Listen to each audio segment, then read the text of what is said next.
এই রাস্তার কথা বলেছেন মুখ্যমন্ত্রী বা পাতিলাল, এগুলো সাস্টেনেবল রাস্তা তৈরি করার জন্য যে বাজেট বা যে বরাদ্দ দরকার হয় অ্যাকচুয়ালি এখনকার পার্সপেক্টিভে আমরা সেগুলো আনতে পারি না। এই কারণে হচ্ছে খুব ইচ্ছা থাকলেও মানে সেইরকম করে চলাচলে মানুষের জীবন মানের উন্নয়নের জন্য কিছু ভূমিকা রাখতে পারছি না, এটা ব্যর্থতাই বলবো। আর দুই একটা বিষয় যেগুলো আসলে ছোটখাটো বরাদ্দ দিয়ে করা সম্ভব কিছুদিনের জন্য, হয়তো 5 মাস 6 মাস সুফল পাবেন, তারপর আর পাবেন না, সেটা আপনারাও জানেন আমরাও জানি।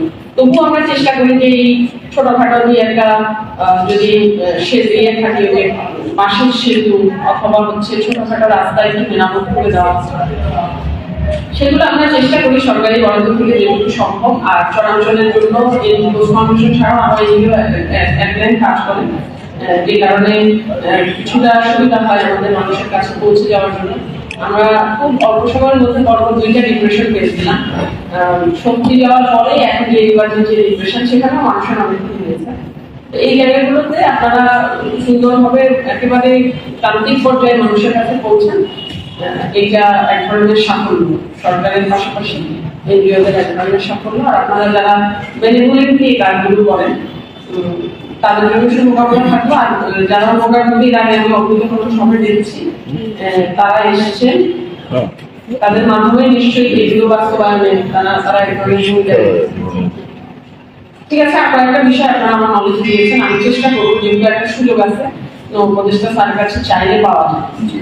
তো উনি আমাদের এই অঞ্চলের মানুষের জন্য এখন এক ধরনের ব্লেসিং সরকারের এইরকম অবস্থানে থাকা। যেহেতু 2-3টা জায়গায় আমি সফল হয়েছি ওনাকে বলে, উনি সেটা খুব গুরুত্বের সঙ্গে দেখেছেন। আমি চেষ্টা করবো মুজিবনগর আর ঢালচলে আমরা ব্যর্থ হয়েছিলাম, কারণ ঢালচলে ওনাদের সার্ভে করে যাওয়ার পর বলেছে যে এই স্রোতে কোন ভেসে যায়। তো আমি ওনার কাছে তারপরে প্রপোজাল করেছি যে স্যার ভিতরে যে খাল আছে কেনেল আছে সেইটা আপনি একটু ড্রেজিং করে দেন, ওইখানে পৌঁছতে হবে। এখন এই সার্ভের লোক চলে আসবে বোধহয় 7-8 দিনের মধ্যে, তারা ওইটা ড্রেজিং করে ওখানে একটা বসানোর জন্য হয়তো বা আমি পজিটিভ সিগন্যাল পাবো বলে আমার বিশ্বাস, আমি জানি না। আর মুখ্যমন্ত্রী অসম্ভব সুন্দর করে দিয়েছেন, সেখানে আমি একটা পাবলিক টয়লেট চেয়েছি।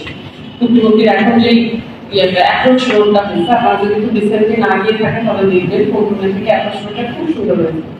ওই জায়গায় একটা পাবলিক টয়লেট চেয়েছি, ওইটাও উনি আমাকে কথা দিয়েছেন দিলেন। তারপরে হচ্ছে আমাদের যে পৌরসভার ক্যানেল দিয়ে আছে ভিতরে যে খাল আছে, এটা একেবারে মজার খাল, এইটাকেও আমি সংস্কারের জন্য উনি গতকাল আসছেন, ওনাকে আমি একটা প্রপোজাল দিয়েছি। উনি গতকালকেও আমাকে জানিয়েছেন যে উনি সেতু পানি সচিবের সঙ্গে কথা বলেছেন এবং হোপসো আমরা পরিবেশ থেকে হচ্ছে এইটা খননের জন্য একটা বড় অঙ্কের বাজার পেতে যাচ্ছি। আমি শিওর না যদি আল্লাহ সহায় হলে এখানে কাজটাও ভালো হবে। উনি যথেষ্ট আমাদের ব্যাপারে হচ্ছে ইয়ে করেন, আন্তরিক আছে। তো আপনাদের জন্য যতখানি ওনার মন্ত্রণালয় থেকে তো একটা লিমিটেড একদম, তবু আমাদের জন্য ব্লেসিং যে আমাদের পৌর লাগে লঞ্চ লাগে যা চাই আমরা মোটামুটি পেতে পারি। তো আর যে রোডের কথা বলেছেন ওইটা এখনো টোকেন বসানো, জানি আইডি নাম্বার বসানো, আইডি নাম্বার না বসলে আমরা হচ্ছে ওইটা কিছু করতে পারি না। নির্মাণের জন্য আমি বলেছি নির্মাণের এস্টিমেট দিয়ে মিনিস্ট্রিতে পাঠাবে, অক্টোবর-নভেম্বরের আগে এগুলো ছাড়ে হবে, মানে সাফারিং তো শেষ হয়। আর মুজিবনগরে টোটাল 18 কিলোমিটারের রাস্তা আমাদের আইডি করা আছে, 2 কিলোমিটার রাস্তা পাকা হয়েছে, বাকি 16 কিলোমিটার রাস্তা আমি উপদেষ্টা স্যারকে বলেছি। স্যার ওইটা এলজি যে আমাদের উপদেষ্টা স্যার আছে ওনার সঙ্গে কথা বলেছেন, আমি হয়তো এক সপ্তাহের মধ্যে ফিডব্যাক পাবো যে ওইখান থেকে কয়েক কিলোমিটার রাস্তা হয়তো আমাদের স্যাংশন হতে পারে। তো এইগুলো হচ্ছে যতখানি সম্ভব একটু মানে বলি আর কি, আসে সেখানকার মানুষের জন্য একটু উপকার হবে। সব মিলিয়ে চলাচলের মানুষের জন্য আসলে মানে পড়ে শেষ করার মতো কোনো ইয়ে নাই আর কি। আর্থিকভাবে হোক, খাদ্যশস্য দিয়ে হোক, রাস্তাঘাট হোক, মানুষের এখন বিভিন্ন অবস্থায় জায়গাগুলো আসলে মানে নাগরিক সুবিধা থেকে বঞ্চিত, শিক্ষা থেকে বঞ্চিত, খাদ্য নাই, বাসস্থানের সঠিক ব্যবহার নেই, এগুলো আমরা প্রত্যেকেই মানে আমরা যে যার যার অবস্থান থেকে সম্ভব হয় আমরা তাদের জন্য করি বা করার চেষ্টা করি।